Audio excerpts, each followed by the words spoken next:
Buenos días, profesores, estudiantes, administrativos. Bienvenidos a este semestre escolar.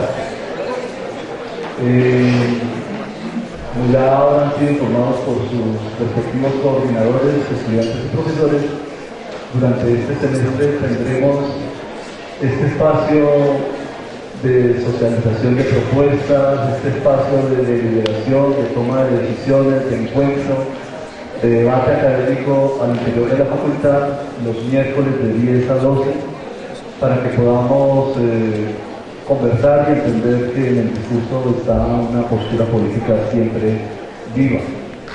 Bienvenidos a esta sesión de trabajo que cuenta con la participación de nuestros 4 coordinadores de mesa de reforma académica que se desarrolló durante el semestre anterior y durante el espacio, digamos, intersemestral.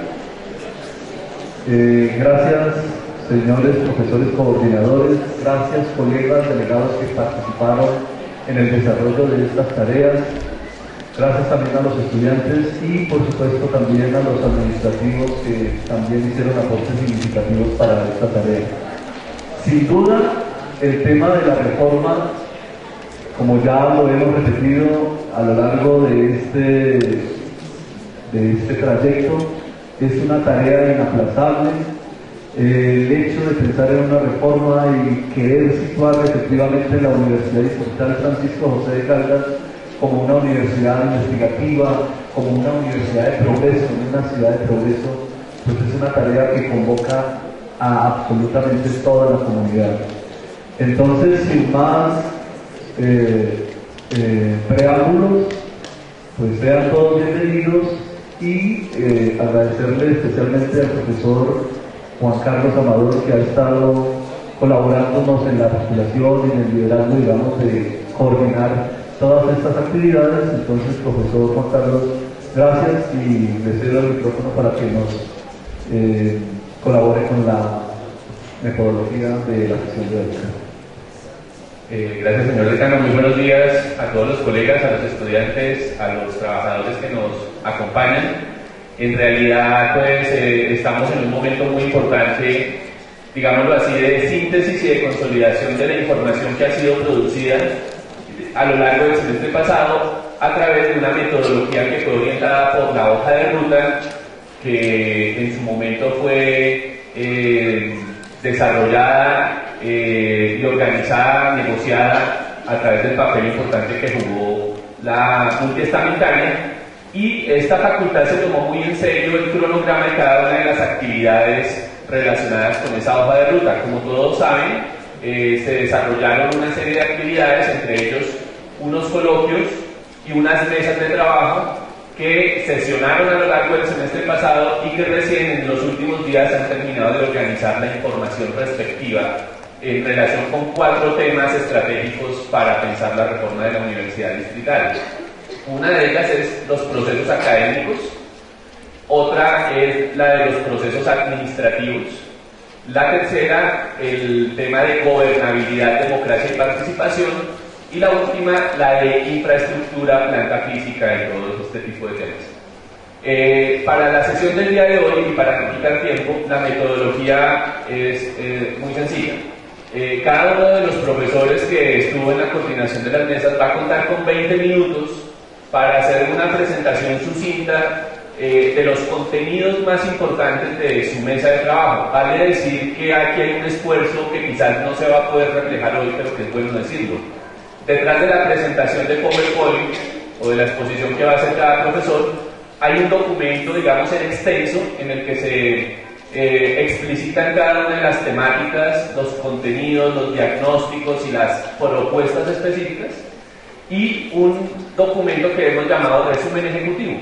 Entonces tenemos esas 2 versiones de documento, las estamos editando en este momento, y hay que decir que son documentos abiertos, no tienen pretensión de ser documentos definitivos. Sin embargo, en esta sesión, entonces, sigo con la idea de la metodología. Cada profesor en 20 minutos presentará los acuerdos esenciales, las propuestas específicas, Y la idea es que luego de las 4 exposiciones contemos con un tiempo de al menos unos 40 minutos en lo posible para que las personas que participan de esta reunión puedan presentar sus preguntas, inquietudes, propuestas y todo lo demás.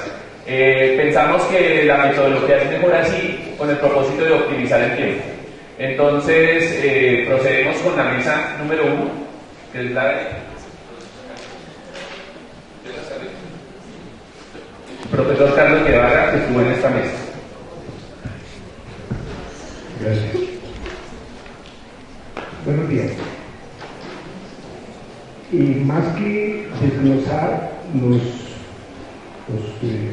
desglosar conceptualmente los elementos que nosotros trabajamos, o sea, más que pretender hacer una exposición teórica de los elementos que tuvimos en cuenta en nuestros encuentros, puesto que es imposible por el tiempo, puesto que no entregaríamos los elementos fundamentales que pudiesen luego conducir a un diálogo, a un debate entre nosotros.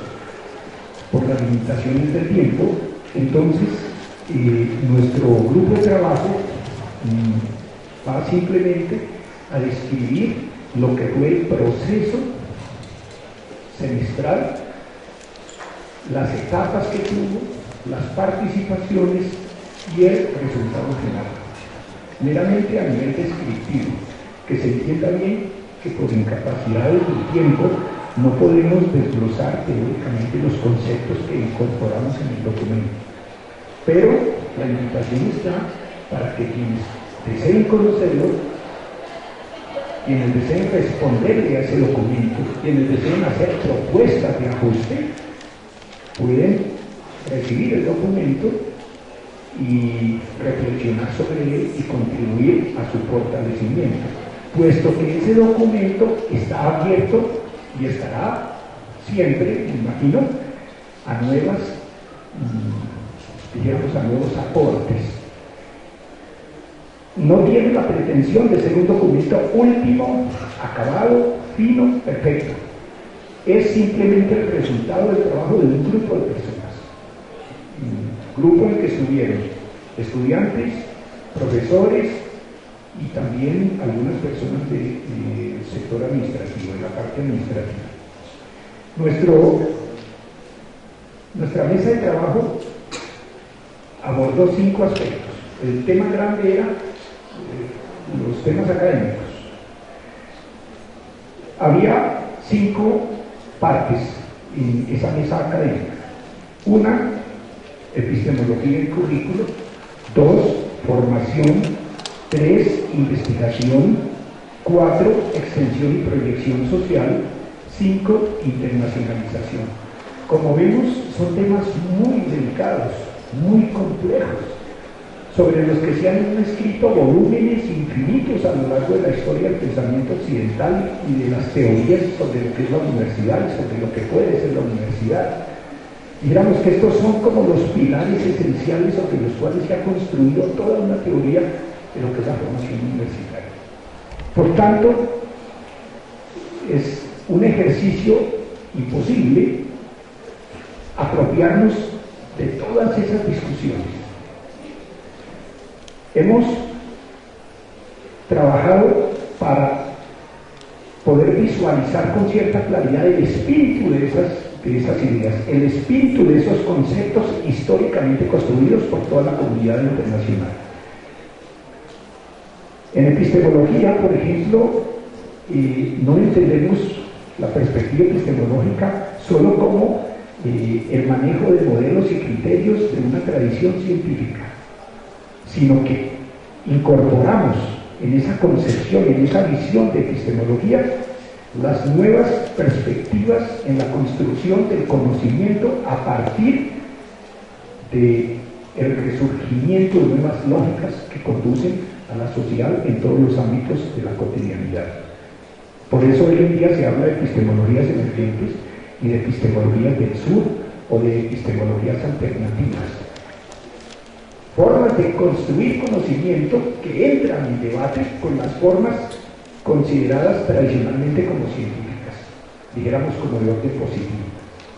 No se trataba de tomar partido. El problema del conocimiento no es que yo tome partido por unas epistemologías tradicionales o que las abandone ideológicamente y me sitúe en unas epistemologías emergentes solo porque tienen cierta fascinación en sus nuevas formas de discurso. Se trata de conciliar de alguna manera las formas como la sociedad occidental ha construido conocimientos y se ha orientado con esos conocimientos en su devenir histórico. Es que el problema del conocimiento es el problema esencial del otro. Por eso, cuando hablamos de epistemología a nivel de una universidad, no podemos caer en los dogmatismos para hacer un confesionismo al revés y quedar en criterios de orden cientificista o también excluir el rigor científico de una universidad. Al fin y al cabo, el problema del conocimiento científico es una construcción histórica y hay que caminar siempre contemplando las diversas posibilidades de construcción de dicho conocimiento. Eso en el campo de la epistemología en general. El problema de la formación. No reducimos el problema de la formación a procesos de orden cognitivo solamente, sino a la formación de ciudadanos, es decir, de personas que habitan el mundo de la vida, que lo habitan social, histórica, cultural, política, económicamente, y que el conocimiento científico, técnico, tecnológico que me entrega la universidad juega un papel importante en el ámbito cultural y en el ámbito histórico, está ligado a él. ¿Cómo conciliamos en el concepto de formación humana no solamente la entrega de materiales de orden cognitivo, sino una concepción de hombre y una concepción de nación? Porque aquí no hay nación. Nosotros vivimos en un país, pero no hemos podido construir una nación. Porque una nación es una confluencia de alma, de voluntades, unos acuerdos, dijéramos, sobre un telos histórico que nos conduce a un lugar que, como decía Zuleta, no es que se alcance, pero que sí sirve como guía del caminar histórico de los pueblos. Cuando hablamos entonces de formación, hablamos de una cuestión tan fundamental como es la idea de hombre, de mujer, de sociedad que tenemos, que no se agota en el plano de lo cognitivo. A mí me parece entonces que es fundamental que cuestiones como esta en un documento no van a quedar de manera definitiva postuladas, sino simplemente propuestas para seguirlas pensando. Al fin y al cabo, una cosa es la universidad que puede estar en el papel y otra la que cada día en nuestro esfuerzo cotidiano, en las aulas de clase, en los pasillos, en los eventos, construimos con nuestros jóvenes estudiantes, con nuestros colegas profesores. Es decir, el problema de la universidad es una construcción permanente, no es tener un esquema para desarrollarlo como si fuese una cuestión mecánica. El tipo de sociedad que queremos es un tipo de sociedad que se construye permanentemente. Entendemos formación entonces como un fundamento esencial, pero siempre, dijéramos, provisional, es decir, en construcción. Cuando nosotros hablamos de investigación, hablamos, en tercer aspecto, como el lugar del diálogo de la sociedad contemporánea. Ya no investigación de punta o siguiendo modelos, digamos, de orden dominante históricamente. Cada investigación construye su modelo de trabajo, cada investigación construye sus hipótesis, cada investigación propone unas formas de conocimiento. Hacer investigación hoy es construir argumentos capaces de ponerse en evidencia y adquirir validez socialmente. O sea, si la investigación sigue siendo un misterio, una especie de cofradía de sociedades cerradas, de una comunidad cerrada, y el problema de investigación no se traslada desde la niñez, desde la escuela, al alma juvenil, al alma infantil, si nuestros muchachos aquí no participan en investigaciones y en procesos rigurosos de investigación desde que están en primer semestre, pues entonces seguimos hablando de investigación como una especie de ejercicio de cofradías secretas. El problema de la investigación entonces es el lugar del diálogo social y del diálogo académico, aprender a investigar. Otra cosa en la que los métodos tampoco son definitivos ni eternos. Cuando hablamos de investigación y del método de investigación, es algo que también está en construcción, que también está sujeto a cambios históricos, a cambios epistemológicos, inclusive políticos y económicos. Luego viene extensión y proyección social, el papel de la universidad en la ciudad, el papel de la universidad a nivel nacional, a nivel internacional. Cómo nuestra comunidad, nuestros niños de la ciudad, los ciudadanos en general, se benefician de las tareas de formación humana y profesional de nuestros jóvenes. Cómo se construyen convenios con instituciones privadas, con instituciones oficiales, para que se haga efectiva y visible la tarea de formar profesionales capaces de transformar la vida social, política, histórica y económica de este país. Y no pequeños burgueses que salgan a buscar puestos y a encerrarse en sus propios egoísmos. El problema de la extensión social es, de alguna manera, un alma que se construye institucionalmente y que se entrega al servicio de la ciudad. Que es así como hay que entender cada uno de nosotros su papel social y el papel en la vida. Finalmente, la internacionalización, pues cómo podemos compartir con otras sociedades, con otros países, nuestras ideas, nuestras realidades, nuestros problemas. Cómo nuestros estudiantes viajan, conocen, comparan, contrastan, sintetizan y nos enriquecemos todos con esos diálogos que deben establecerse con instituciones, con universidades, con gobiernos. Ya en los últimos años realmente nuestros estudiantes han podido muchos viajar a varios países, a estudiar a varias universidades, y eso debe seguir desarrollando con mucha más amplitud, con mucha más fuerza, con mucho más vigor y con un plan de trabajo. Es decir, con una perspectiva seria. No es viajar por viajar a oír unas clases y tomar una información que no sirve para nada. Viajar significa articular un plan que está en mi propio proyecto de formación, algo necesario para ese plan de formación que construyo en mi propio campo. Bueno, eso es así en síntesis. Nosotros hicimos aproximadamente 6 reuniones largas, extensas, de mucho diálogo, de incluso alegatos. Consultamos documentos como la Comisión de Reforma Académica de Vicerrectoría de 2012, 2013, la consultiva, el 008. O sea, no nos sentamos a ver qué pensamos y cómo nos inventamos una universidad, sino que consultamos el trabajo hecho por muchos profesores, estudiantes, administrativos en procesos anteriores. Nos enriquecimos con todo ese material y simplemente tratamos de hacer una síntesis que de repente pueda servirnos para orientar. Aquí no hemos construido un documento mágico ni ideal que tenga legaliformidad absoluta, sino un documento propuesta de trabajo.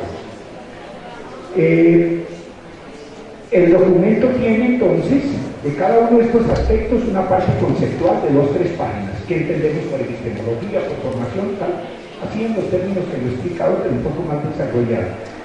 Tiene, en segundo lugar, una parte diagnóstica, es decir, donde recogemos en esas discusiones los problemas que en cada uno de estos aspectos se han detectado en la universidad. ¿Qué problemas tenemos a nivel de formación, de investigación, de extensión? Se ha hecho un diagnóstico general. Y finalmente, una serie de propuestas para mejorar en cada uno de esos aspectos. ¿De dónde han salido las propuestas? De los debates, de los encuentros, de las discusiones. Realmente el papel nuestro ha sido de redactores de todas esas ideas. Trabajo no fácil, que es tomar ideas de tantas personas, conceptos e intereses de tantas personas y tratar de superar la perspectiva del interés individual para englobar los conceptos a un interés general. O sea, es un ejercicio un poquito complicado, pero muy importante. Ese documento tiene en esa primera parte 35 páginas. Y hay una gran segunda parte que estuvo más a cargo del profesor Danis Maecha. Entonces yo les doy la palabra a él para que la describa, porque no podemos desglosar muchas cosas. ¿Profe? Muy bien, gracias, colega. Pues brevemente para complementar el informe de mesa y también presentar algunos informes por parte de la Universidad. Sí. Ya. Entonces, en cuanto tiene que ver pues con el proceso de reforma, quisiera comentar Rectoría ya emitió la resolución 331, con base en la cual crea el Comité Operativo de Reforma, integrado por 3 integrantes de la administración y 3 delegados de la multiestamentaria. Ya hemos sostenido varias reuniones, ayer la más reciente, en la que acordamos que el viernes el rector convoca al Consejo Académico a las 4 de la tarde y presenta la propuesta que hemos acordado con las 2 comisiones pues, que hemos estado trabajando respecto a los niveles de consolidación y de constituyentes. Igualmente, en cuanto tiene que ver con los delegados de esta facultad, específicamente los profesores, pues ya en los proyectos curriculares y académicos nos reunimos y se hizo la delegación y la ratificación de ellos en una reunión de profesores. Algo similar está por completarse a nivel de los estudiantes, aunque ya hay algunos delegados, pero el estamento estudiantil hará pues autónomamente los ajustes que considere pertinentes en los proyectos curriculares para presentar esos delegados tanto a la administración como a la multiestamentaria, y el sector, el estamento de trabajadores de esta facultad se reunió ya y eligió a 2 compañeros, el compañero Mario Higuera y la compañera Mónica de Biología, serán los administrativos delegados por las organizaciones de trabajadores de esta facultad al proceso de consolidación. Finalmente, la multiestamentaria propuso una reforma, con base en la hoja de ruta, unos lineamientos para aplicar el nivel de consolidación, que es la reunión entre las facultades, para acordar precisamente diagnósticos y propuestas, y esto pues permitirá seguramente iniciar hacia la 3ª semana de agosto este proceso según pues lo que se acuerde en el Consejo Académico y Multiestamentario. Complementando el informe del colega, quisiera rescatar un informe del Comité de Investigaciones de la Facultad, que fue, digamos, el único organismo que presentó un documento escrito con todos los grupos y semilleros de investigación de la facultad, haciendo una lectura crítica, positiva y constructiva del trabajo externo de investigación a partir de conciencias y del trabajo interno del Centro de Investigación y Desarrollo Científico de la Universidad y, por supuesto, reflexionando sobre la investigación de la facultad, en donde se hacen, pues, en resumen, la presentación de diversos vacíos que es necesario llenar a partir de una vicerrectoría de investigaciones, un sistema de investigaciones, un nuevo estatuto de investigaciones. Lo mismo en cuanto al aspecto de formación, sugerimos presentar un nuevo estatuto de formación o crear un estatuto de formación de valores teóricos de educación y conocimientos que permita precisamente una formación humanista en filosofía, arte, deportes, pedagogía para todas las facultades actuales y nuevas que se creen. Igualmente, reestructurar el PUI, el Proyecto Universitario Institucional, que tiene que ver con la visión corporativista, tecnocrática, de misión, visión, principios, guiado un poco por la administración de empresas, y teniendo en cuenta que aquí es una institución universitaria de educación, entonces la propuesta es que se plantee más bien para quién la universidad, para qué la universidad, y especialmente referida pues hacia los sectores populares del distrito y de la sabana.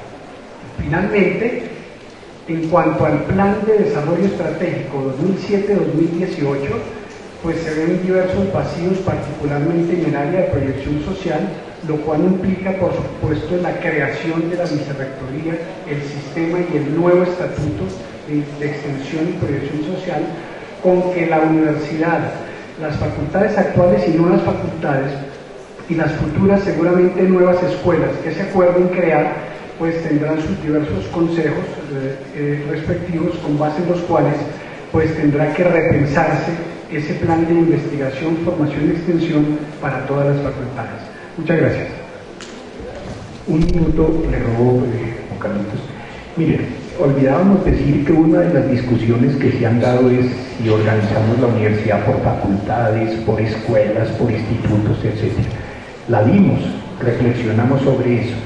Nuestra propuesta es por facultades, pero entendemos y desglosamos en el documento qué entendemos por facultades, porque es que a veces confundimos facultad con un ente burocrático, como más o menos actualmente está, manejar burocracia, lo que es ya difícil, pero entendiendo facultad como la diseñadora de procesos de formación, incluida la investigación, y de ella derivan ciertas escuelas que se encargan de proyectos de investigación de punta, incorporando estudiantes. En el documento hay un desglose interesante sobre lo que se propone que se entienda por facultad y que se entienda como escuela. Hay una, digamos, una propuesta teórica para reformular, para resignificar, para revalorar lo que es facultad, lo que es escuela. Entendemos que este documento, yo le pediré favor a nuestro querido decano, Mario, ojalá se pueda enviar a todos los estudiantes y profesores para que lo lean y nos den a conocer más ajustes, más consideraciones para enriquecerlo. Porque este no es un documento final, es el documento de nuestra facultad que entra en diálogo con lo que en otras facultades se están haciendo en este momento. O sea, ahorita suben todos los productos que se han elaborado en este proceso en nuestra facultad, van a entrar en discusión con los que han producido en otras facultades y supuestamente de ahí saldrá una propuesta final para la universidad. En eso estamos, entonces los aportes que puedan llegar siempre serán bienvenidos. Gracias, profesor Carlos y profesor Danis, por la presentación y por ser juiciosos con el tiempo. Para las personas que recién han llegado, queremos recordar rápidamente la metodología. Tenemos 4 mesas de trabajo. Los coordinadores o las personas que han liderado cada una de estas mesas tienen 20 minutos para presentar los aspectos centrales de su trabajo. No obstante, como lo señala el profesor Carlos, es importante tener en cuenta que hay unos documentos, digamos última versión, no son documentos cerrados, que a partir de esta reunión van a empezar a circular a través de los consejos curriculares y la idea es que por intermedio de las coordinaciones y los consejos curriculares también se les haga llegar a los estudiantes. Justamente porque antes de ir a la etapa de interfacultades o de consolidación, como decía el profesor Maecha, es muy importante hacer todos los ajustes, los complementos y las interpelaciones respectivas. Entonces, vamos a continuar con la mesa de procesos administrativos. Tenemos acá una presentación para que la profesora Olga Lucía pueda ir presentando.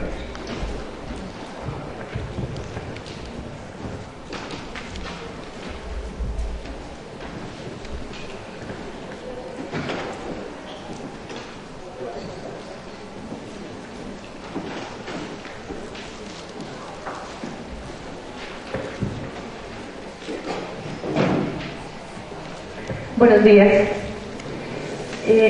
Para quienes no me conocen, mi nombre es Olga Lucía Castiblanco, yo soy actualmente coordinadora de la licenciatura en física y estoy aquí en representación de la mesa de aspectos administrativos. Igual que las demás mesas, pues han sido muchas las discusiones y diferencias conceptuales y metodológicas al interior de la mesa. Sin embargo, hemos logrado consolidar una propuesta para el día de hoy. También tenemos un documento extenso de 40 páginas más o menos y unos síntesis de 6 páginas más o menos. Entonces en esta presentación pues es la síntesis de la síntesis. Los integrantes de esta mesa son Camilo Africano de la licenciatura en Pedagogía Infantil, Jaime Blandón de la licenciatura en Educación Básica con énfasis en Ciencias Sociales, Magda González, licenciatura en Educación Básica con énfasis en Matemáticas, Miguel Ángel Delgado, licenciatura en Química, Olga Castiblanco, licenciatura en Física, Rigoberto Castillo, doctorado interinstitucional de Educación, Sandra Kitian, maestría en Pedagogía de la Lengua, profesores, ¿no? Administrativos, Viviana Morales, licenciatura en Educación Básica con énfasis en Matemáticas, Mario Higuera, Audiovisuales, Priscila Ramírez, licenciatura en Física, Mónica Díaz, licenciatura en Biología. Estudiantes, Alejandro Henao, licenciatura en Educación Básica con énfasis en Ciencias Sociales, Elizabeth Torres, licenciatura en Educación Básica con énfasis en Matemáticas, John Henao Plaza, licenciatura en Educación Básica con énfasis en Ciencias Sociales, Laura Camila Ríos, licenciatura en Pedagogía Infantil, Nina Mora, licenciatura en Educación Básica con énfasis en Ciencias Sociales, Natalia Osorio, licenciatura en Educación Básica con énfasis en Ciencias Sociales, en la Rocío Orjuela, licenciatura en Física. Entonces, como pueden ver, pues es un grupo diverso. La estructura del documento tiene 3 partes. Primero, un diagnóstico que hicimos con base en ideas de los integrantes de la mesa sobre las problemáticas que aquejan el desarrollo diario en aspectos administrativos. Esas ideas fueron tanto, digamos, espontáneas de nuestro diario vivir como lo que logramos deducir de la propuesta que había en la Asamblea Consultiva. El segundo es un marco de fundamentación en donde tratamos algunos referentes muy básicos y reflexiones sobre el sentido y la razón de ser de los procesos administrativos en una universidad o en una institución de educación superior. Y el tercero es el ítem propuestas, en donde colocamos algunos aspectos puntuales que consideramos que deben modificarse, algunos a manera de formulación, y también hicimos durante la primera parte del trabajo en la mesa una propuesta de articulado con base en el documento de la propuesta de Estatuto General de la Asamblea Consultiva. Tratamos 3 ítems allí e hicimos modificaciones a ese articulado pues a manera de propuesta. En el diagnóstico encontramos que en general en la Universidad Distrital los aspectos administrativos en la mayoría de los casos interfieren y no colaboran con el desarrollo de procesos académicos. En este sentido se requiere configurar una visión moderna y humanista de los procesos administrativos conectada con las realidades de nuestro contexto particular. Criticamos la razón instrumental en donde los procesos de asignación de recursos y servicios están centrados en la competitividad entre unos y otros, en vez de situarse en una perspectiva de cooperación y apoyo al crecimiento. Encontramos también que la contratación de administrativos y proveedores no tiene reglas claras que garanticen la eficiencia y la transparencia.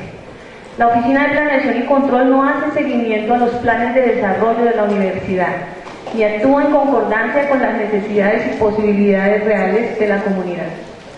No hay políticas acordes con los principios misionales de la universidad y a su vez no hay programas que realmente ejecuten las políticas. La Oficina de Bienestar Universitario no atiende de manera adecuada y suficiente las necesidades para el desarrollo integral de todos los estamentos de la universidad. Se centra en ofrecer algunos servicios de manera selectiva. El Centro de Investigaciones y Desarrollo Científico limita su función a la formulación de criterios para seleccionar, o mejor, descartar a quienes se le dan recursos, que además son siempre insuficientes para la productividad que se exige. Los estatutos de administrativos, de estudiantes y de docentes están desactualizados. No hay procesos administrativos que permitan vincular adecuadamente a la vida universitaria a egresados, pensionados y docentes de vinculación especial. El ritmo de los procesos administrativos siempre es más lento que el ritmo del desarrollo de la academia, la investigación y la extensión. Eso a manera de diagnóstico general. En el marco de fundamentación, de acuerdo con Salas, el principal objetivo de la administración en instituciones educativas es permitir explicar la realidad de su organización y actuar sobre ella con el fin de que pueda cumplir con los objetivos para los cuales fue propuesto. A partir de otro autor especialista en gerencia administrativa y especialmente en el campo de la educación, decimos que la administración educativa es un campo en el que confluyen disciplinas como las ciencias de la educación, la teoría administrativa general, la economía, la psicología, la sociología, las ciencias políticas y la ingeniería industrial. Es decir, no es solo cuestión de distribuir recursos y poner normas, sino que tiene que estar en diálogo con las necesidades y las características de la comunidad, en donde los integrantes de la comunidad no sean solamente objetos, deben ser sujetos partícipes de esa planeación. Dado que en el diario vivir lo que ocurren son interacciones que de manera estratégica buscan alcanzar logros propuestos de acuerdo con la misión de la universidad. En concordancia con lo anterior, es innegable que nuestra universidad debe crecer en su capacidad de autorreconocimiento y valoración de lo que se hace y se puede hacer en nuestro contexto. Creemos que la esencia de la reforma es repensar la universidad y organizarla de tal modo que responda a lo que somos, para proyectarnos desde nuestra realidad de cara al futuro. La perspectiva interdisciplinar debe ir más allá de garantizarle al estudiante la sumatoria de unos conocimientos con otros, debe pensar la integración de conocimientos en la práctica misma.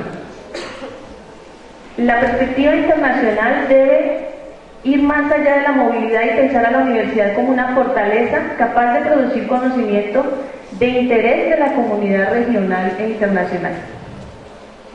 En términos generales podemos decir que la construcción de una propuesta para el ejercicio administrativo de la Universidad Distrital Francisco José de Caldas implica la consideración de aspectos fundamentales como: primero, considerar las características particulares y funciones propias de la universidad pública en razón a su misión. Segundo, reconocer que la estructura administrativa debe hacer sostenible la dimensión académica de investigación y de proyección de la universidad. Tercero, acompañar las políticas administrativas con sistemas de gestión y evaluación que favorezcan el logro de la cohesión interna del proyecto universitario institucional. Bien, y finalmente, a modo de propuestas, hacemos algunas formulaciones aquí. En primer lugar, se requiere repensar el sentido de la administración en la universidad, más allá de procesos de control de la asignación de recursos físicos, financieros y humanos, buscando responder a las dinámicas académicas de investigación propias de la universidad. Se requiere la humanización de los procesos administrativos y coherencia con los tiempos reales de desarrollo de procesos académicos de investigación y extensión, que normalmente son más rápidos y requieren de flexibilidad. La perspectiva de administración de la universidad debe ser acorde con su naturaleza de institución educativa y no entendida como si fuera una fábrica o una industria. Es necesario que la universidad entienda que no es compitiendo unos con otros que alcanzaremos mejores resultados, sino que es trabajando de manera cooperativa y garantizando condiciones dignas de desarrollo para todos los estamentos. Es necesario ampliar la planta de docentes y administrativos y disminuir la cantidad de contrataciones OPS. Es necesario actualizar los estatutos estudiantil, de administrativos y docentes, con el fin de responder a la realidad actual y futura, y también esclarecer procesos de contratación y seguimiento a las funciones que garanticen la transparencia y la eficiencia. La Oficina de Bienestar Universitario debe modificar su organización para que sea un ente que tome decisiones colegiadamente, que funcione con eficiencia y transparencia y que atienda plenamente las necesidades de todos los estamentos de la universidad. El Centro de Investigaciones y Desarrollo Científico debe propender por la construcción y administración de infraestructura, equipos y recursos adecuados para la investigación en todos los campos de conocimiento que existen en la universidad. Modificación del articulado de la PEJAC con base en los aspectos expuestos anteriormente, es lo que les mencionaba, que es una propuesta, están en extenso, no los podíamos poner aquí en esta presentación. En conclusión, requerimos estructurar un modelo de administración propio para esta universidad que sea humano, ágil, eficiente y transparente. Un modelo que favorezca el desarrollo de procesos académicos de investigación y proyección social. Es las referencias que utilizamos. Muchas gracias.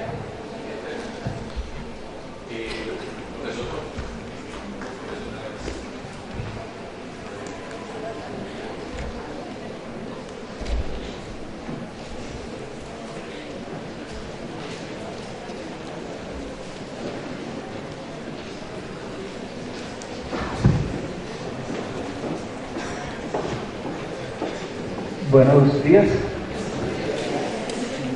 Primero quiero aclarar que yo no soy el coordinador de la mesa. La coordinadora era la profesora Adriana Castillo. Me encargué sí de hacer el registro de la conversación que sintetizó nuestro trabajo.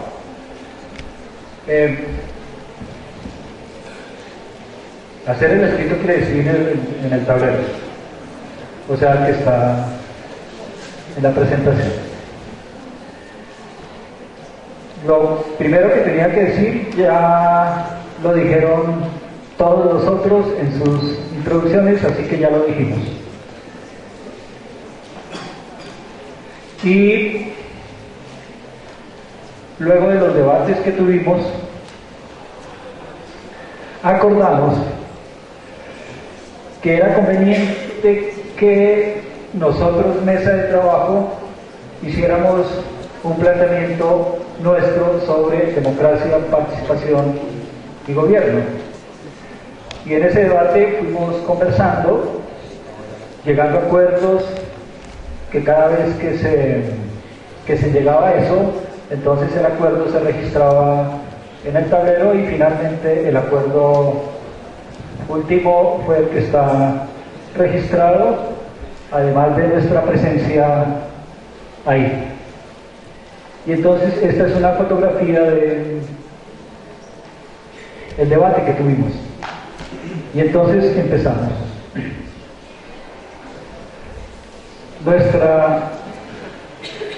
Nuestra idea era hacer un planteamiento sobre democracia.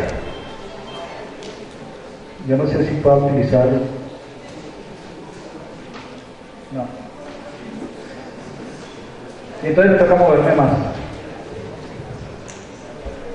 Empezamos por decir, planteemos qué es lo que entendemos por democracia. Y acordamos hacer la siguiente formulación. La democracia es una forma social de organización social que pretende generar la posibilidad de coexistencia de lo múltiple y diverso en un cierto contexto. El contexto, dependiendo del contexto, se le colocan adjetivos: contexto ambiental, contexto político, contexto social, contexto económico, etc.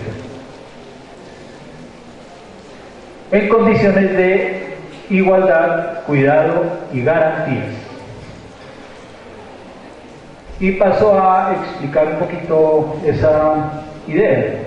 ¿Por qué una forma social? Porque cuando se habla de democracia se está hablando de que hay una comunidad que por algún vínculo que lo cohesiona decide que para poder convivir se requiere de unos ciertos acuerdos que devienen normas. Y entonces es una forma social construida por una cierta sociedad y que lo que pretende es la organización social. Pero por otra parte, cuando decimos generar la posibilidad de coexistencia de lo múltiple y diverso, estamos introduciendo un pequeño cambio, no, un grandísimo cambio, y es que cuando en general se habla de democracia, debo decir que esto no es que se nos ocurrió, sino que en los debates hicimos algunas, ¿cómo se llaman? Revisiones documentales, etcétera, y estuvimos debatiendo sobre eso. Y entonces pasamos de la idea de convivencia, que fundamentalmente refiere a los seres humanos, a la idea de coexistencia. Y coexistencia de lo múltiple y de lo diverso. Es decir, no estamos pensando en la convivencia de los seres humanos, sino en la coexistencia de todo lo que hace constituir al ámbito en el que se desarrolla particularmente la vida de nosotros seres humanos.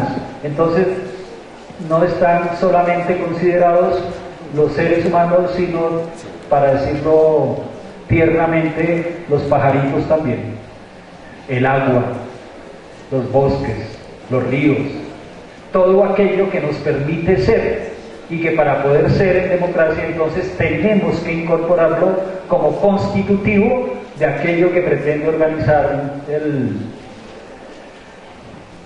deseo de vivir en democracia. ¿Y para qué? Para permitir la pervivencia de lo múltiple y de lo diverso. Señor, ¿me siguen sin láser?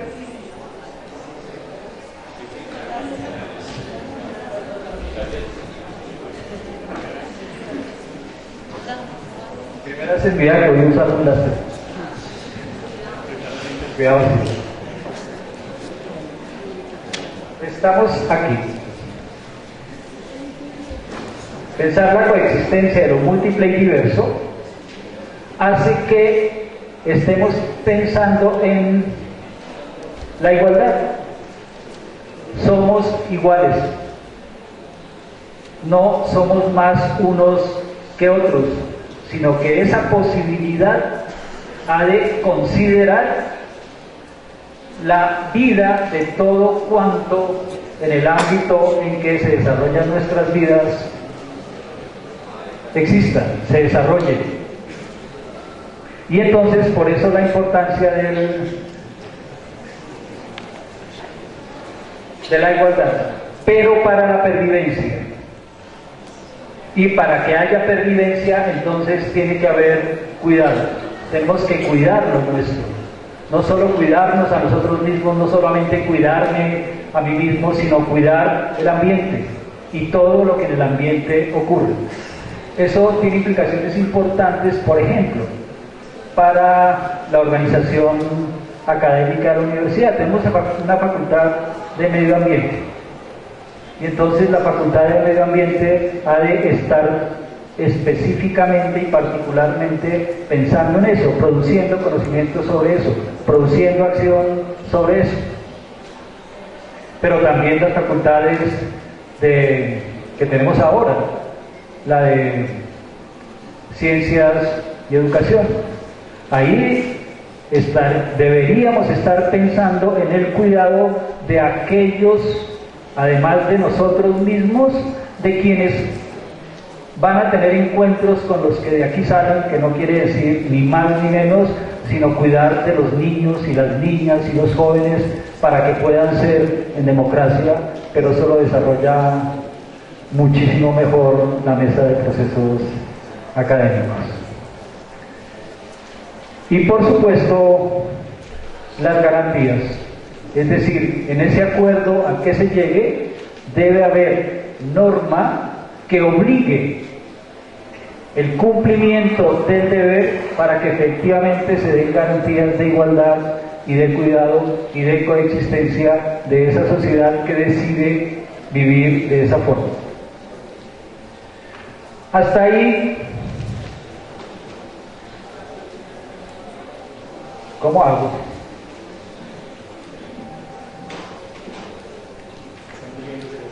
Se le acabó la pila.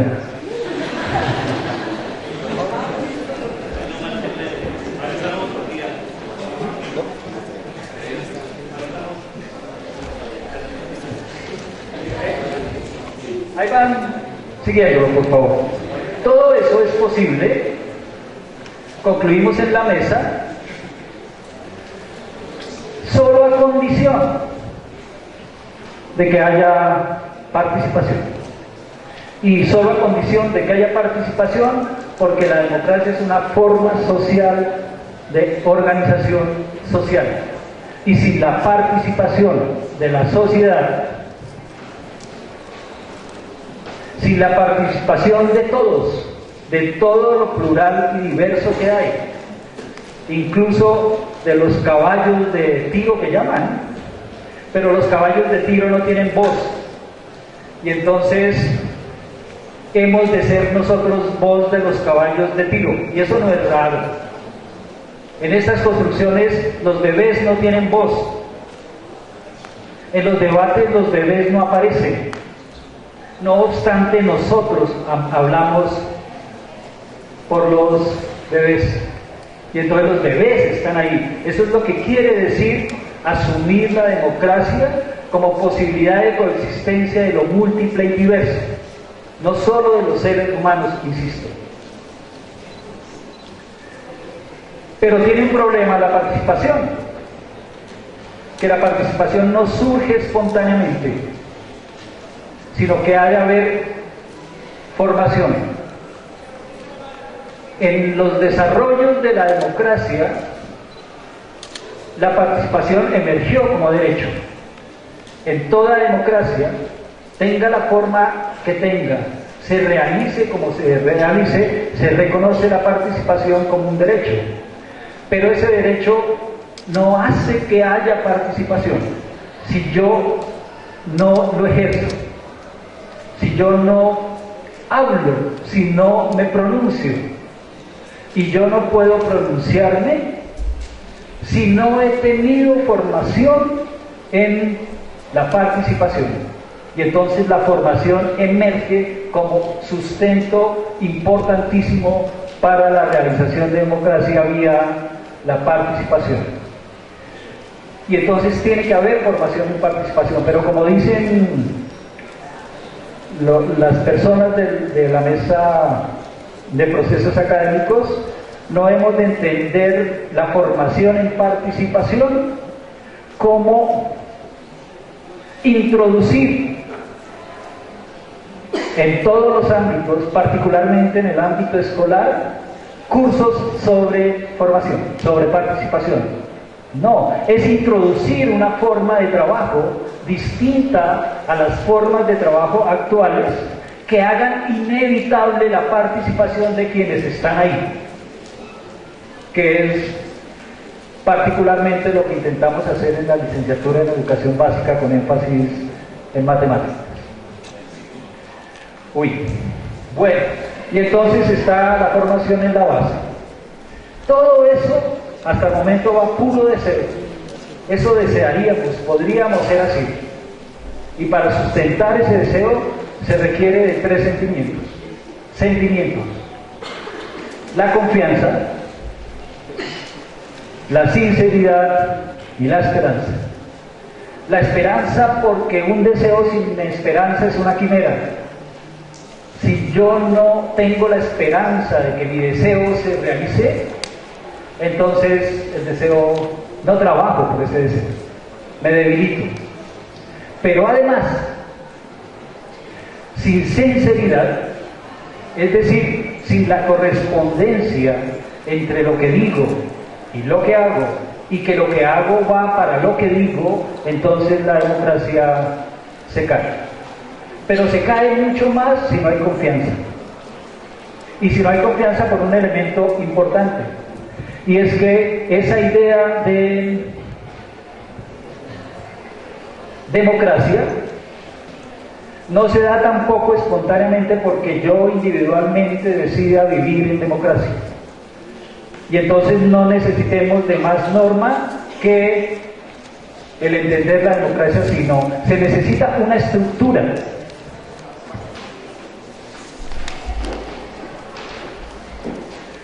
Aquí la hemos llamado gobierno con admiraciones, pero gobierno con admiraciones quiere decir, para no confundir con la cosa colombiana de ejecutivo, legislativo y judicial, no, aquí estamos hablando de una estructura habitada por seres humanos que tienen bajo su responsabilidad delegada por la comunidad hacer realidad esa idea en términos generales. Por eso la necesidad de confianza, porque si yo no tengo confianza en quien habita esa estructura, cualquier cosa que haga no tiene fuerza. Pero al mismo tiempo, si las personas que habitan esa estructura no corresponden a la confianza que se les ha dado, entonces no hay acción que valga. Voy a poner un ejemplo un tanto difícil. Estamos en diálogos de paz con las FARC y hay un gobierno dialogando con las FARC y unas FARC dialogando con gobierno. Si lo que están tratando es, sin decirlo, de hacer realidad sus particulares intereses, podemos llegar a un acuerdo y no obstante, es mi gran temor, siguen unas cosas que llaman, unas cosas no, unas personas que llaman paramilitares, que pueden entrar a torpedear eso, no obstante los acuerdos. Y entonces si gobierno y FARC no acuerdan formas posibles de evitar la acción paramilitar, todos esos acuerdos se van. Y si en el gobierno específicamente no se está pensando sinceramente en la paz, y estuviera pensando en que luego del acuerdo, un ente que no soy yo, que trabaja a mi margen sin permiso, yo no tengo la culpa, entonces cualquier posibilidad de paz se va a tierra. Ya ha pasado aquí, ¿no? Con la Unión Patriótica. Bueno, al margen. Y eso lo entendemos que no es estático, que no es definitivo tampoco, sino que la democracia es dinámica, móvil, perfectible, y en esa medida vuelve y juega la participación, y vuelve y juega la cosa importante de la formación, porque la confianza, la sinceridad y la esperanza también emergen en nosotros, individuos, seres humanos, a través de actos de formación, es decir, a través de actos que hagan necesaria el confiar en nosotros, el ser sinceros, el tener esperanza. Y ya para casi terminar, como esa estructura sigue siendo deseo que haga lo que se quiere que haga en la dirección que ya he hablado, y nosotros somos seres humanos, y la historia de la democracia muestra cómo se, digamos, juega con ella. Hay la posibilidad que se imponga el interés particular sobre el interés general. Por lo tanto, tiene que la idea de democracia tener al menos la estructura tiene que tener al menos 4, digamos, elementos. Uno, para hablar rápido en lo que Carlos llamó epistemologías del sur, que quiere decir en los intentos de vivir en democracia en los países, en algunos países de Sudamérica. O no de Sudamérica, no, de lo que llaman el sur. Gobernar obedeciendo.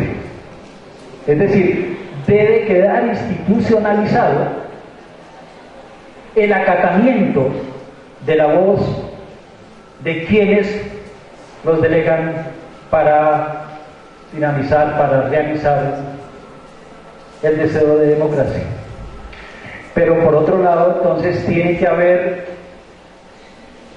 el dar cuenta de lo que se está haciendo en cualquier instancia que se habite esa estructura. Tiene que haber ahora, con el afán se me fue,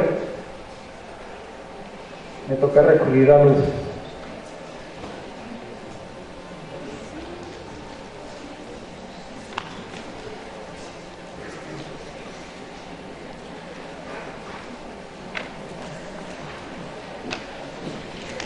la revocatoria, es decir, cuando se configure que quien habita la estructura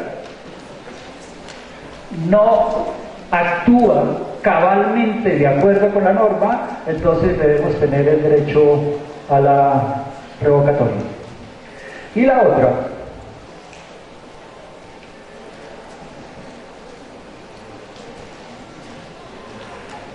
algo que coloca en la mesa. Hasta el momento hemos hablado de democracias representativas, es decir, que los que llegarían a esa estructura son elegidos por voto popular directo, que además sea participativa, es decir, que quienes viven la democracia tengan el derecho efectivamente a la participación, y no solamente a la participación, sino a que se les escuche por aquello del acatamiento, haya algo que evite el que se haga lo que se quiere hacer porque tengo la posibilidad de hacerlo por estar en esa estructura, es decir, la noción de consultividad. ¿Qué quiere decir? Que antes de tomar cualquier decisión que comprometa a la comunidad toda, se debe poner en consideración de la comunidad si no está explícitamente consignado en la norma.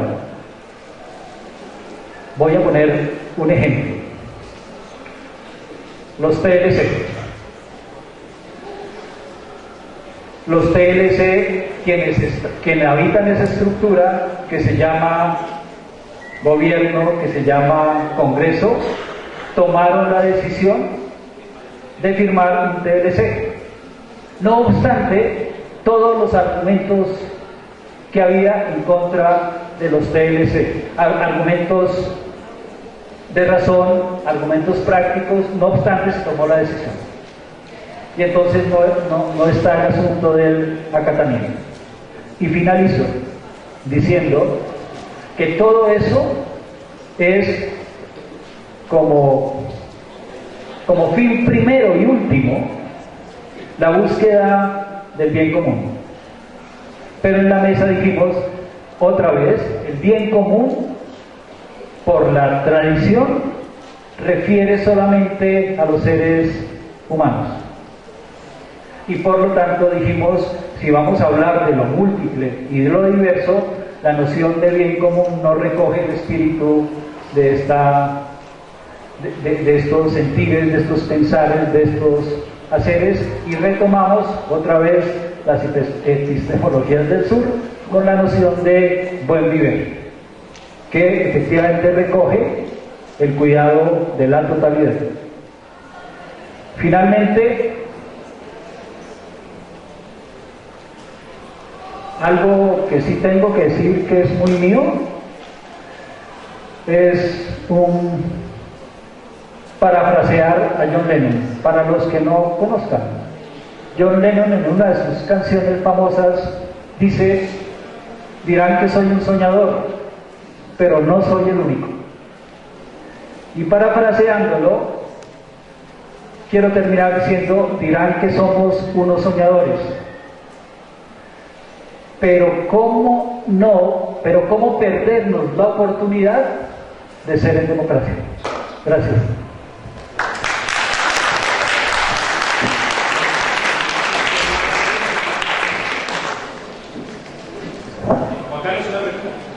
Más adelante habrá posibilidad de hacer alguna intervención sobre Claro que sí.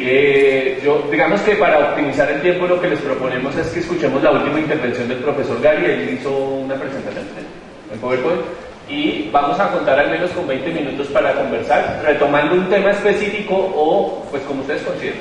Es que solamente hay una cuestión que me gustaría que Jorge aclarara, porque está muy bien plantear una idea de democracia, pero hay una cosa que no entiendo, y es cómo se conecta esa idea de democracia con la misión de la universidad en términos de democratización del conocimiento. Es decir, una cosa es plantear una cierta idea de democracia, y otra cosa es el hecho de que esa idea de democracia se conecte con una exigencia que la universidad se ha hecho a sí misma, o que se plantea a sí misma. Vale. Yo le respondo así.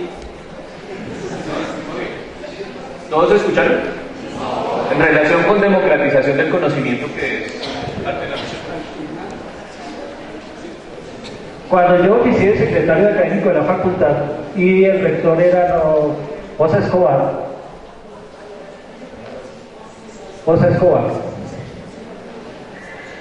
se cambió la misión de la universidad.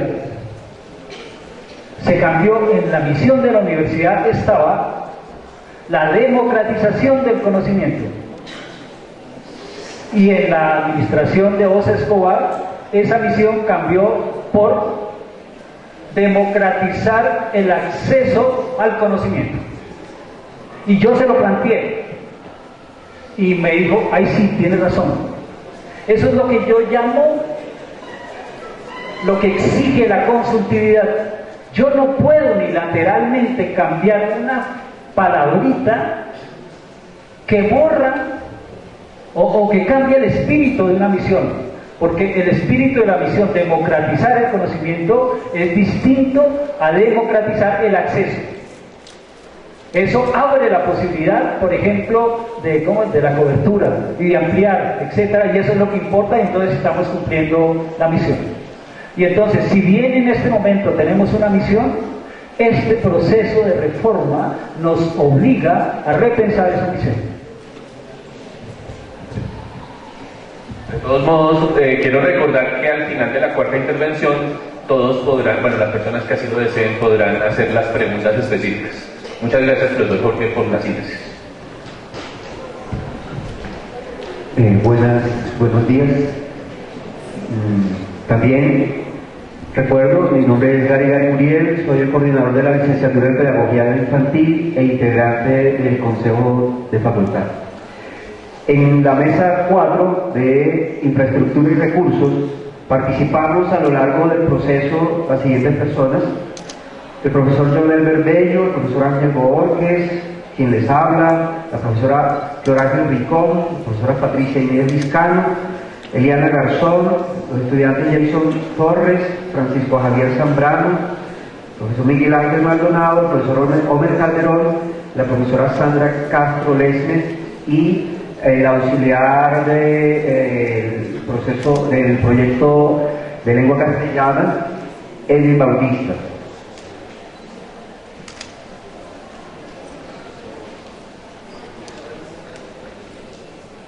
El proceso que hicimos partió de un diagnóstico global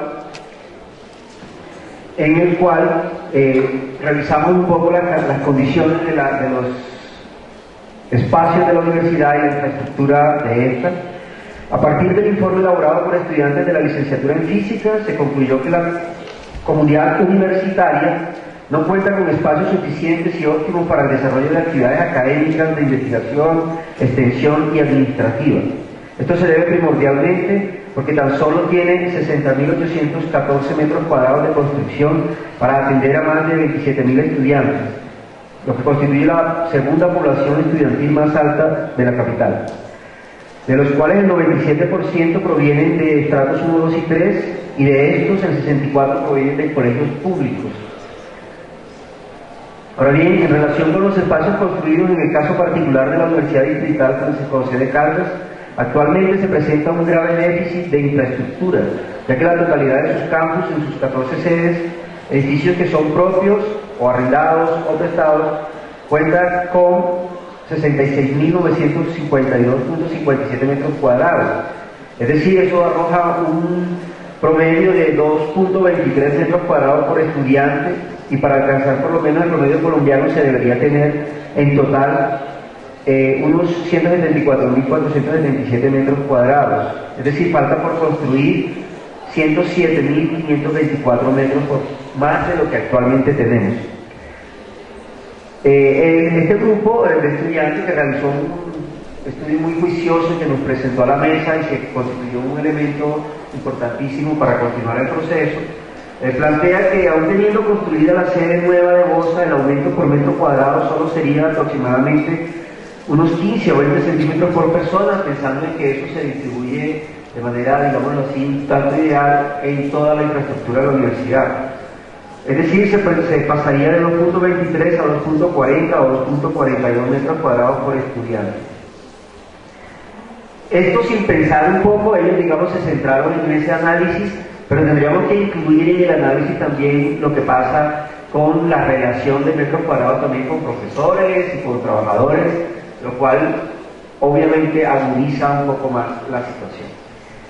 Las causas del déficit de espacio físico en la universidad son esencialmente de orden académico, técnico, jurídico y político, y por ejemplo en cuanto a lo académico hay que tener en cuenta que últimamente han aparecido nuevos programas que en el documento se refieren, se relacionan, pero digamos que en este momento no es factible aquí desglosarlo. Acerca del presupuesto, se planteó que a partir del 2008 se han generado unos proyectos de inversión prioritarios para el desenvolvimiento de la universidad. Estas inversiones se consideraron como necesarias para superar el rezago estructural que existía desde 2003. En este sentido, una inversión adecuada de los recursos proyectados no permitiría suplir el déficit estructural por dos razones. La primera es una razón de sentido común y tiene que ver con que la universidad es una institución dinámica que cambia constantemente en el tiempo. La segunda razón es más importante y tiene que ver con que cada vez los retos son mayores e implica la generación de nuevas inversiones que se reflejan en nuevos recursos de funcionamiento. Eso en la diapositiva anterior se mostraba como una situación de desequilibrio entre la manera como crece y lo que tenemos actualmente. En este proceso se reconoce que la universidad se enfrenta a una tarea financiera bastante difícil, pues se tendría que construir 2 veces más de sedes en metros cuadrados que las actuales. Es decir, tendríamos que estar pensando en tener alrededor de unos 198.000 a 200.000 metros cuadrados. Otro grupo de los participantes de la mesa presenta una información según la cual es necesario conseguir para este año una adición presupuestal con la nación y con el distrito por valor de 32.678 millones para cubrir el déficit del 2015 y de 224.216 millones para cubrir el déficit acumulado desde 1992. Frente a esto surgieron una serie de propuestas en la mesa, tanto digamos a partir de lo que surgió en el panel 4 como el posterior desarrollo de la mesa.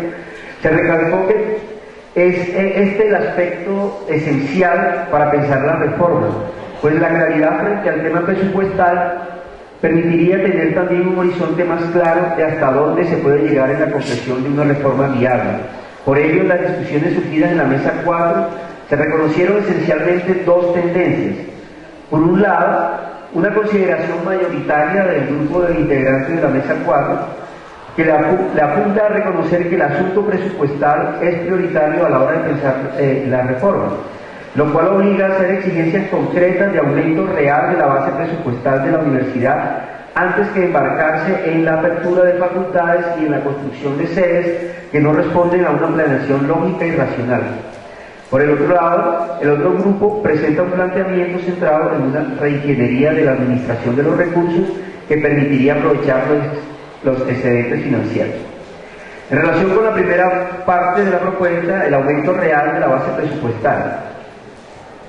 Con relación a este primer planteamiento se hace explícito que las directivas de la universidad, antes de centrarse en la tendencia de responder a la ampliación de cobertura, deben establecer la correspondiente seguridad presupuestal que ello implicaría.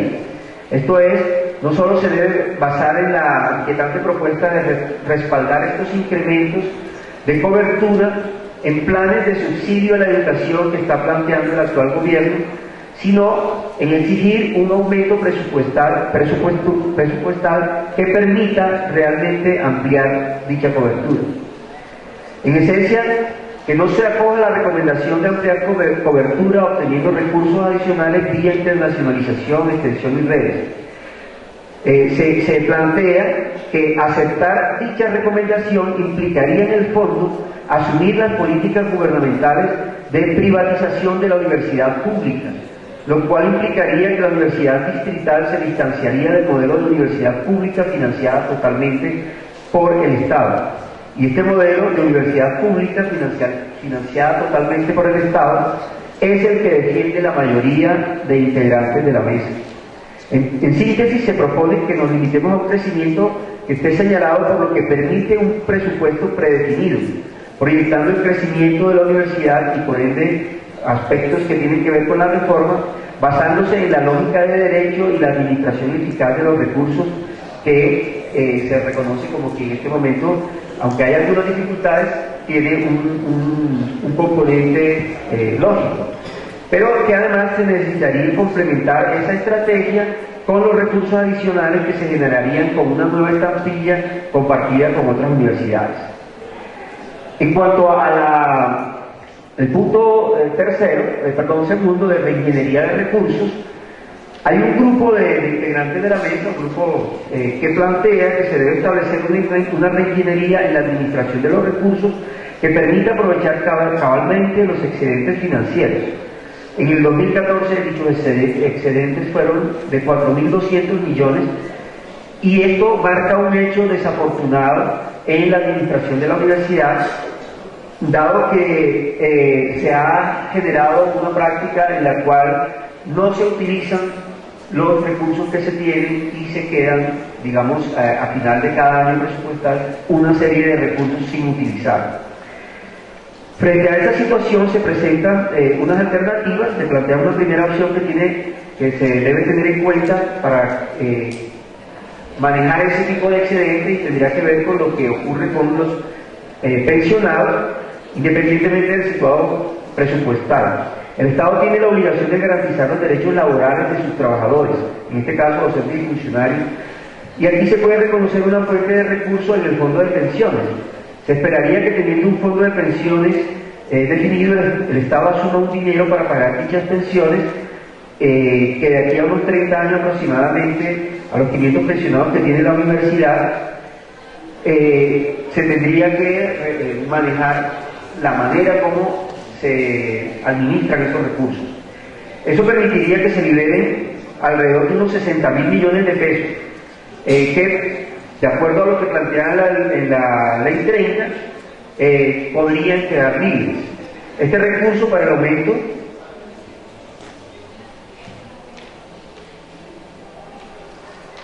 permitiría que en el manejo de la nómina de profesores habría que generar un tipo de demanda específica.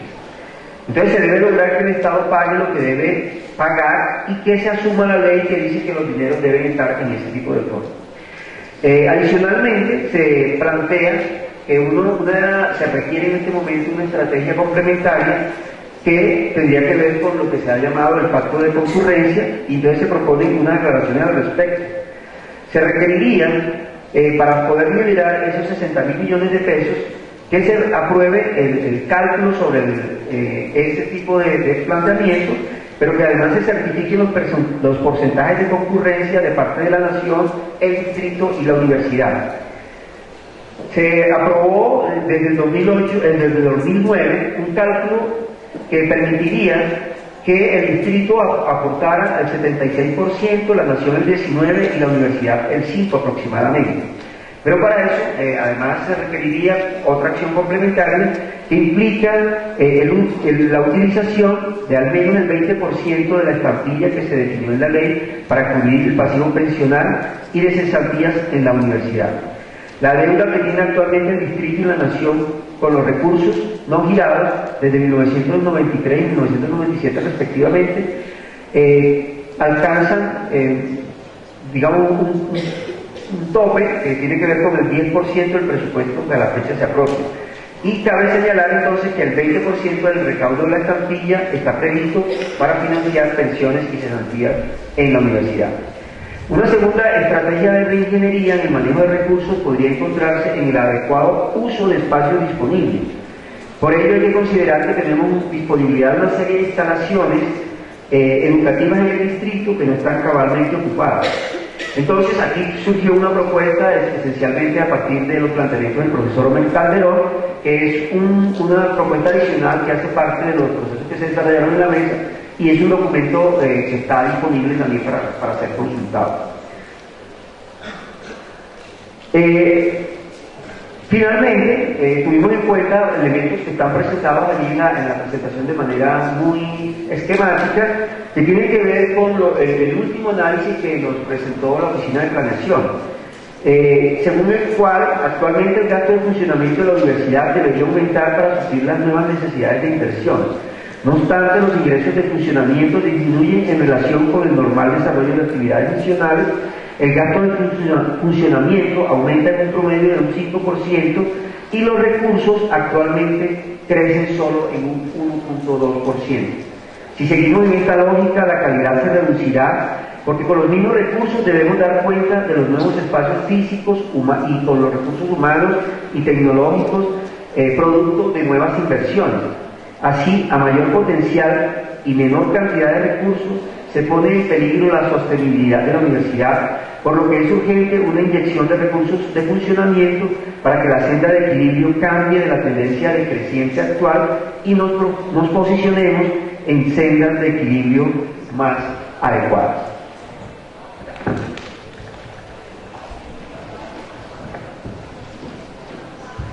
Gracias, profesor Karim. Muy amables a los expositores por el manejo del tiempo y por la calidad de la información. Creo que es muy ilustrativo para el público pues lo que contienen estos documentos. Contamos en este momento con 10 minutos para que las personas puedan formular preguntas, inquietudes, propuestas. Entonces tienen la palabra.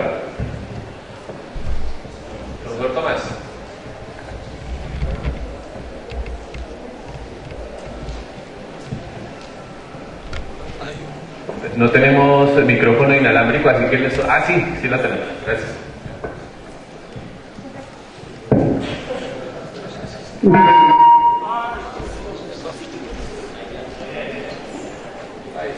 Bien, buenos días.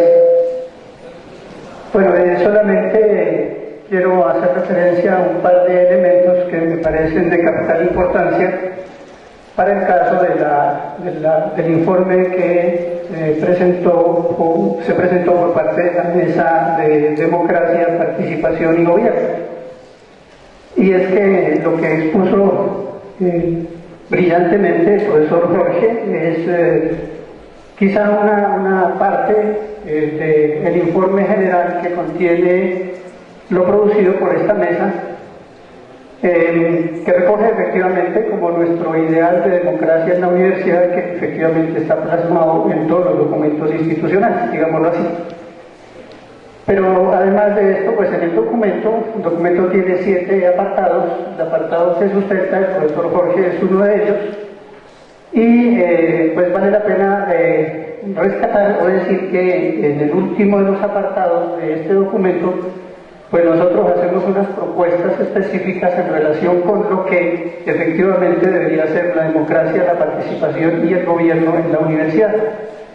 Y que esas propuestas las hacemos a partir de una especie de análisis o de diagnóstico, un diagnóstico sobre el diagnóstico que hemos realizado en relación con los conceptos de democracia, participación y gobierno que circulan en los tratados de derecho, en los tratados de filosofía política y demás, pero que también circulan y están plasmados en los documentos institucionales y que se evidencia ahí, digamos, como el ideal de universidad a tener y a seguir. Porque efectivamente cuando uno lee la propuesta de la consultiva, y cuando uno encuentra en ella todas las prescripciones que sobre democracia este documento realiza, pues uno efectivamente dice, esta es la universidad que soñamos, esta es la universidad que queremos, porque la democracia, la participación y el gobierno están implícitos efectivamente en todo el documento. Igual uno podríamos señalar que se recoge también en el acuerdo vigente de la universidad cuando uno lee los objetivos, las intencionalidades, los propósitos de la universidad, pues hay una declaración magistral de principios que tienen que ver con el asunto de la democracia, la participación y el gobierno, pero lo que vemos en la realidad es que eso no se condice efectivamente con las prácticas cotidianas que tenemos. Entonces hay varias preguntas que uno necesariamente tiene que hacer, y es ¿cómo hacer que eso que se prescribe tan magistralmente en los documentos institucionales funcione en la realidad? Porque el diagnóstico que nos muestra lo que acontece cotidianamente en la institución es que efectivamente el Consejo, que la universidad tiene en efecto una democracia, pero es una democracia de papel, está en el papel y es de papel, no se hace real en los procesos académicos, en los procesos administrativos, en la vida de la universidad. Igual podríamos decir del Consejo Superior. El Consejo Superior no es un consejo democrático. De hecho, los acuerdos 8 y 9 del año pasado, antepasado, dan cuenta de eso. El acuerdo 6 de este año, cuando estábamos celebrando la fiesta del maestro, tampoco da cuenta de eso, sino que el Consejo el Consejo Superior, que es la máxima instancia de gobierno de la universidad, actúa efectivamente de espaldas a la universidad. Podríamos decir que tan académico es el Consejo Académico cuando no tira línea en términos académicos para direccionar el horizonte de sentido de la universidad, que es lo académico. Y de ahí hacia abajo, pues podríamos también preguntarnos por cada uno de los colegiados de gobierno de la universidad y por supuesto también por el papel de nosotros en tanto integrantes de la comunidad académica, ya estudiantes, ya profesores, ya trabajadores administrativos en el funcionamiento de esa democracia. Por poner un ejemplo solamente, pues yo sigo viendo y sigo preocupado de que este auditorio pues no lo he visto lleno lo suficientemente, esperaba que hoy hubiese lleno completo. Claro, ya van a ser las 12, entonces la gente necesita ir a nutrirse para poder continuar sus labores. Sin embargo, hay una ausencia radical por parte de muchos estamentos de la universidad. Pareciera ser que, lo decimos en el diagnóstico también, hay una suerte de desesperanza aprendida, pues llevamos tanto tiempo en proceso de reforma que ya pareciera ser que esto no es posible. Pero En la sesión que presentábamos con la mesa de trabajo, en la sesión anterior, cerrábamos, ya Jorge hablaba de la canción de Lennon, yo hablaba de la canción de Mercedes Sosa y de Fito Páez. Con esa canción cerrábamos, deja de ¿quién dijo que todo está perdido? Yo creo que es necesario que repensemos nuestro rol como sujetos políticos, sociales, éticos, estéticos, demócratas y participativos en esta institución. De modo que es bueno partir de los diagnósticos para que a partir de ellos, valga la redundancia, pues podamos poner en funcionamiento la universidad que queremos y la universidad que soñamos. No, yo creo que aquí Buenas tardes. Una pregunta para el profesor, el último que intervino, sobre el tema de recursos y planta física, creo que es. Bueno, no sé si la mesa se ha planteado, digamos, la idea de construir un campus, digamos, universitario como tal, ¿sí? Porque, digamos, el hecho de seguir construyendo sedes en los barrios y todo esto, parte de una buena intención, quizá, pero podría estar generando el efecto no buscado de seguir impulsando el reconocimiento erróneo, ¿sí? Es decir, siempre me llama la atención mucho por qué la universidad está empeñada en dejar su espíritu de universalidad. O sea, aquí pues, me parece que uno no debe formar a los estudiantes con el fin de que solamente enseñen en un nicho social de clase, no, es una carga ideológica y que me parece que hay que dejar superar y simplemente plantear de que uno forma personas para que presten sus servicios a la sociedad en general, sin distinción de estrato, de clase social, de nada, porque en eso consiste la universalidad que debe caracterizar a una universidad como tal.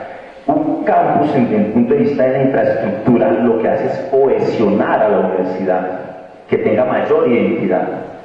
Incluso eso permite facilitar los procesos democráticos. Si uno va, digamos, a Sartori, quien habla de qué es democracia, él habla de 3 niveles de consenso y hay uno que se llama el consenso a nivel de comunidad, que tiene que ver con acordar sobre los valores de fondo que han de regir a una institución o sociedad en particular. En ese orden de ideas, cuando hay muchas sedes desperdigadas por la ciudad, es muy difícil llegar a ese consenso a nivel de comunidad, acordar sobre valores de fondo. Pues es imposible, prácticamente. Entonces, lo que sí facilita un campus es llegar a ese nivel, que eso facilita la democracia, la favorece, la potencia. Y sí, no sé, esas son las preguntas que quería hacer. Gracias. Alcanzamos a hacer 2 intervenciones más. Les agradezco que sean muy concretas para poder hacer una ronda aquí de respuestas. El profesor Luis, aquí abajo. No sé si hay alguien más por allá arriba. Aprovecho también para solicitarles que circulen los formatos de asistencia en donde se colocaron las firmas. Sí, unos comentarios. Hemos seguido insistiendo en términos de si nosotros somos una universidad pública con vocación privada o una universidad pública con vocación pública. Y pareciera que seguimos siendo una universidad con vocación privada. Preparamos la mano de obra calificada para el mercado, para el sistema de capital. Uno se preguntaría cómo democratizar la universidad y el conocimiento para la construcción y desarrollo de territorios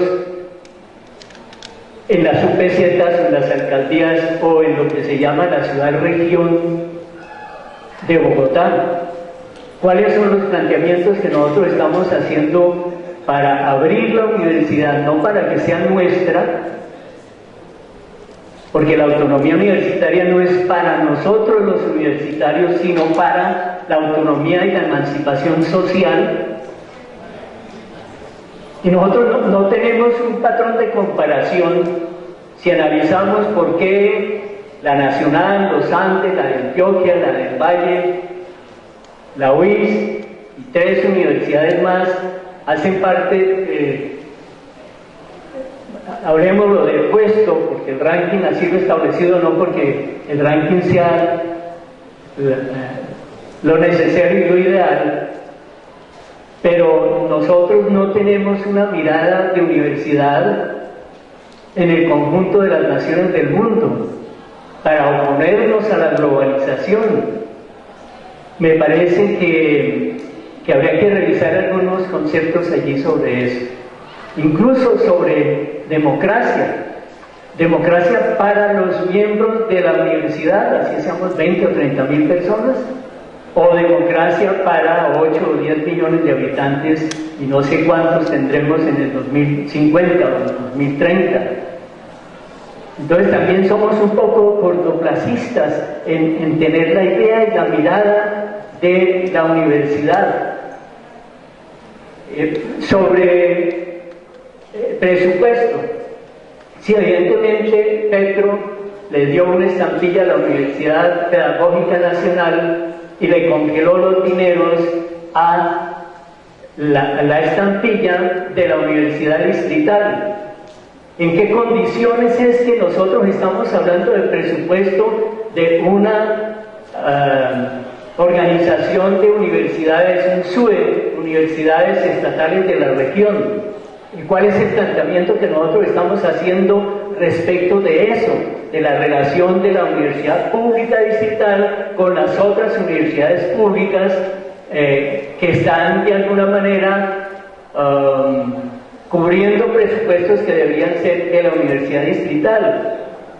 La responsabilidad financiera de la universidad distrital está en el Consejo. El déficit que nosotros tenemos pasa de 350.000 millones de pesos para atender las necesidades actuales. ¿Qué es lo que nosotros estamos pidiendo para poder ofrecer una cobertura amplia? Por ahí hay unos candidatos a la alcaldía que dicen que 100.000, 150.000 estudiantes. ¿Cómo hacemos una reclamación ante el Consejo? ¿Cómo hacemos una movilización social para que el Consejo dé dinero y duplique el presupuesto para la Universidad Distrital? Pienso que por ver el árbol de la Facultad de Educación no queremos ver el bosque a nivel internacional o a nivel de la nación. Y algo curioso, queremos reformar todo menos reformarnos nosotros mismos. ¿Cuáles son las reformas que deberíamos hacer al interior de la Facultad de Ciencias y Educación? ¿Mantenernos como estamos? Pienso que todavía pues hay que reconocer que hemos avanzado en la discusión y en los documentos, pero me parece que todavía falta profundizar en muchos elementos de la discusión. Gracias, profesor Luis. Les vamos a pedir el favor a los colegas de la mesa que en un par de minutos respondan a las inquietudes o complementen parte del tema para que el señor decano haga el cierre respectivo.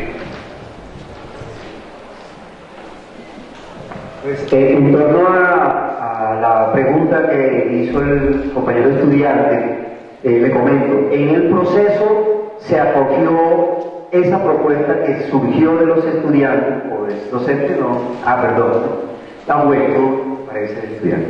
Bueno, surgió una propuesta del grupo de estudiantes que estuvo participando en la fase inicial que apuntaba a ese elemento específicamente. Y al interior de la mesa, en los debates, se cuestionó ese componente de lo que está sucediendo actualmente en la política de la universidad, porque se plantea, digamos, hay una especie de eslogan que se cuestionó al interior de la mesa, que es la universidad, el campus de la universidad es la ciudad.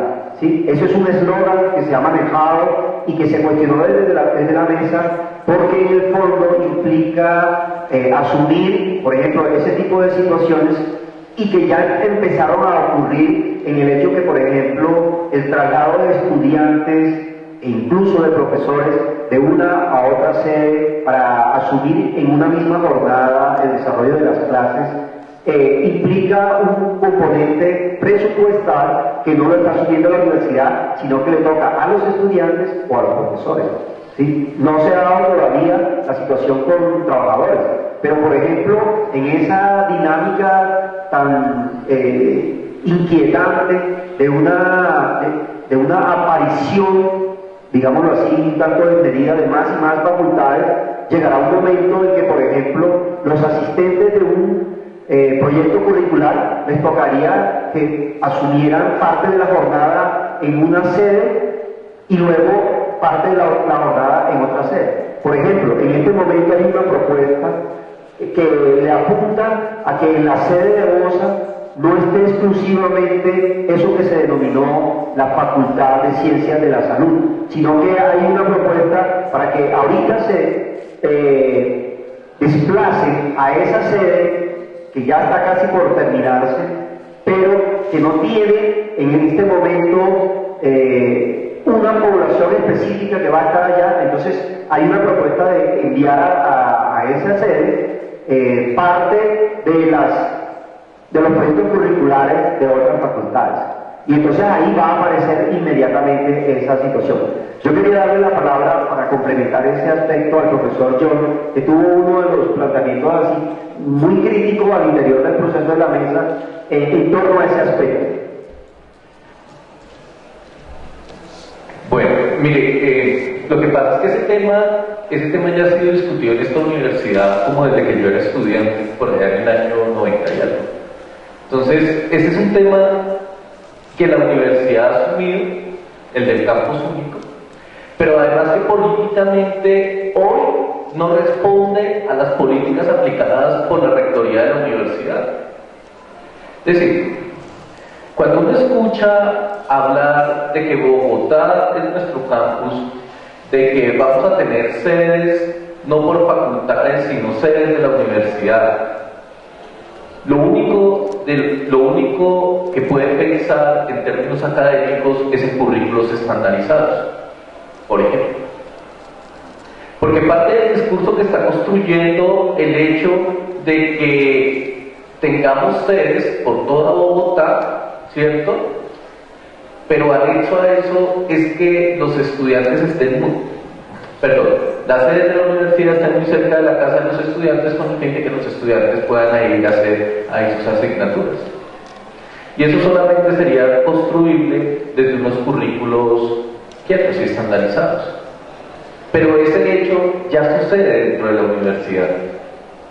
Es decir, los currículos estandarizados para el área de matemáticas, en ingeniería y en la tecnológica son una realidad. Entonces, digamos más que el campus único es la política que yo le aplico al hecho de tener varias sedes. ¿Sí? Porque, digamos, los últimos estudios que por lo menos yo conozco de lo que era el campus único dejaron que no existía en Bogotá, digamos, una forma, un lote, una infraestructura que permitiera hacer eso. ¿Sí? Pero además uno lo que comienza a identificar es que hay una cantidad de puntos en la política de la universidad que no lo permiten. Por ejemplo, parte de lo que ha presentado Gary implica la sumatoria de metros cuadrados por estudiante y por profesor. Y desde esa sumatoria, entonces, pues los estudiantes de acá cuentan con la cantidad de metros cuadrados de Boston, cosa que es irreal. Y desde ahí entonces, por ejemplo, no tiene sentido mirar la cantidad de personas que habitan la sede de la 40. Pues porque los metros cuadrados están distribuidos por Bogotá. Yo creo que detrás de ese eslogan sí hay una cantidad de cosas y hay una cantidad de mensajes, pero lo que de alguna manera discutimos en la mesa y nos preocupa es la política que se ejerce detrás de eso. Detrás de eso sí existe una política. Detrás de eso sí existe, digamos, unas cifras que Planeación ha dado en las últimas presentaciones. De hecho, parte de lo que hizo la mesa fue estudiar cada uno de los documentos que Planeación tiene en la página de internet de esa oficina, con el fin de mirar cuál es el propio informe que tiene la universidad acerca de ella misma. Y pues ahí fue donde encontramos efectivamente que los gastos de funcionamiento de la universidad son los que tienen que crecer, no son los gastos en infraestructura. La infraestructura más o menos está asegurada por medio de la estampilla. Más o menos eso sale cuadrado por ahí, lo que se ha construido con esos dineros. Pero los gastos en funcionamiento son los que lo salen. Por ejemplo, solamente para dar un ejemplo, porque sé que tiene que ser corto, pero el tema es muy interesante cuando uno comienza a mirar que es que el papel de la infraestructura también está desarrollando la política pública que la administración de la universidad quiere desarrollar. ¿Sí? Por ejemplo, ellos calculan un ingreso de profesores para dentro de 20 años, que son 4.000 profesores, cada uno con 335 puntos salariales. Y pues eso tiene unas implicaciones académicas, políticas dentro de la universidad.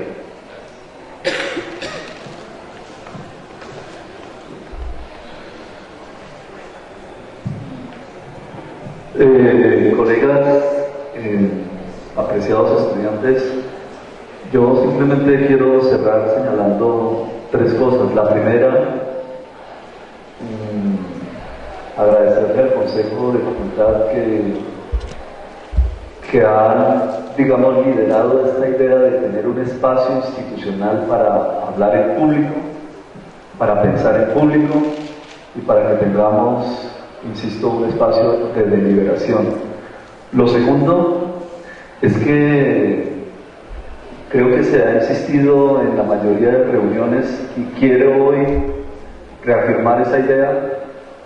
Entramos a una tercera fase que se llama fase de consolidación de reforma universitaria, pero eso nos tiene que advertir en algo que, repito, se ha insistido, y es, no significa que haya unos delegados de proyectos curricular y unos profesores y unos estudiantes que van a entrar a trabajar a una tercera fase, sino que si entendemos que la reforma es la política de la universidad, toda política debe instaurarse como acción social.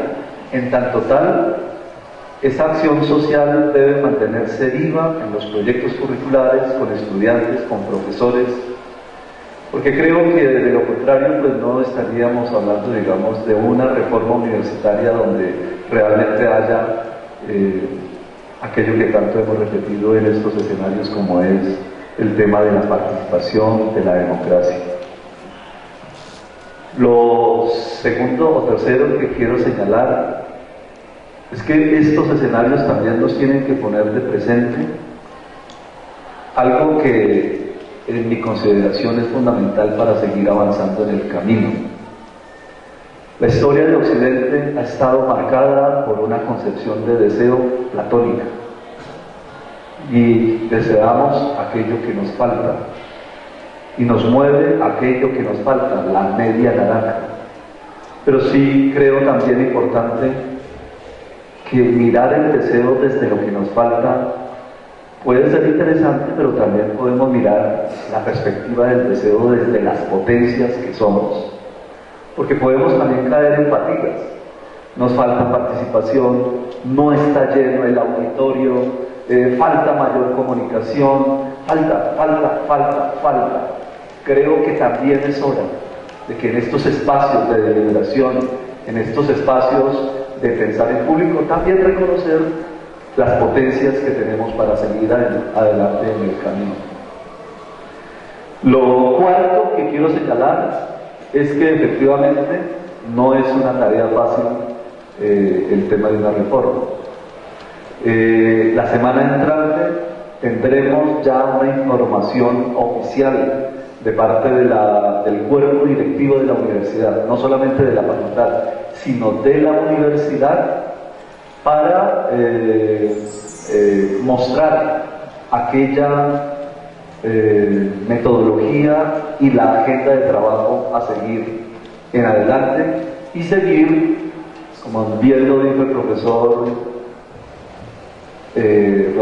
Jorge Rodríguez, y yo insisto en algo que dije la vez pasada, pues no somos una carreta chirriando con 4 ruedas, somos seres humanos y en tanto tal, yo creo que estos eventos, estos espacios de encuentro nos posicionan como seres humanos y por lo tanto seres humanos que tenemos más que ruedas, tenemos esperanzas.